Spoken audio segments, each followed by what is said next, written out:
கன்னி ராசியில் குரு பகவான் அமர்ந்தால் பொதுவாகவே சிறப்பான வாழ்க்கையை அவர்களுக்கு கொடுப்பார். திருமண வாழ்க்கையாகட்டும், படிப்பு சம்பந்தப்பட்ட வாழ்க்கையாகட்டும், தொழில் சார்ந்த வாழ்க்கையாகட்டும், இதெல்லாமே ஏற்றத்தை கொடுப்பார். ஆனால் குழந்தை செல்வங்கள் பெறுவதில் கொஞ்சம் தடைகளும் தாமதத்தை கொடுக்கக்கூடிய அமைப்பு. பிள்ளைகள் படிக்கின்ற பிள்ளைகளுக்கு கன்னி ராசியில் யோகமும் அதிகரிக்கும். ஏன்னா அந்த ராசியில் புதன் பகவான் ஆட்சியும் உச்சியும் பெறுகிறார். குரு பகவான் அந்த பாவத்திலே அமர்ந்தாலும் அவர்களுக்கு கல்வி சம்பந்தப்பட்ட விதத்தில் அதிகமான ஒரு பண்புகளை கொடுக்கக்கூடியது.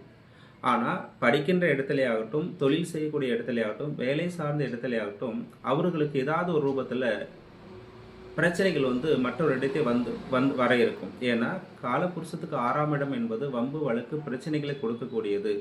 அப்போ ருண ரோக சத்துரு எதிரிஸ்தானம் என்று சொல்லக்கூடிய அந்த பாவத்தில் அடிக்கடி அவர்களுக்கு உடல் ரீதியான தொந்தரவுகளும் கொடுக்கக்கூடிய தன்மை இருக்கும்.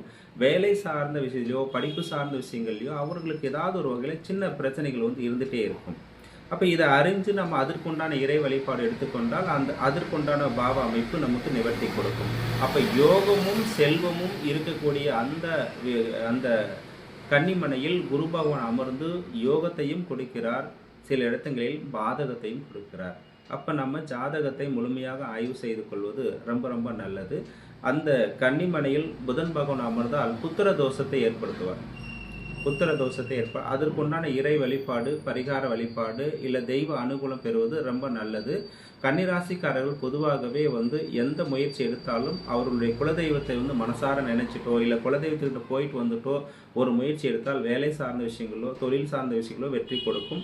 அதே போல் படிப்பு சார்ந்த விஷயங்கள் நம்ம என்ன படிப்பு எடுத்தால் நமக்கு நல்ல அனுகூலம் கிடைக்கும் என்பது ஒரு மன திருப்தியை கொடுக்கக்கூடிய பாவமாகவும் நமக்கு அமையும். அதனால கன்னிராசிக்காரர்கள் பொதுவாகவே இறை வழிபாடு, குலதெய்வ வழிபாடு எடுத்துக்கொள்வது ரொம்ப ரொம்ப நல்லது. நன்றி, வணக்கம்.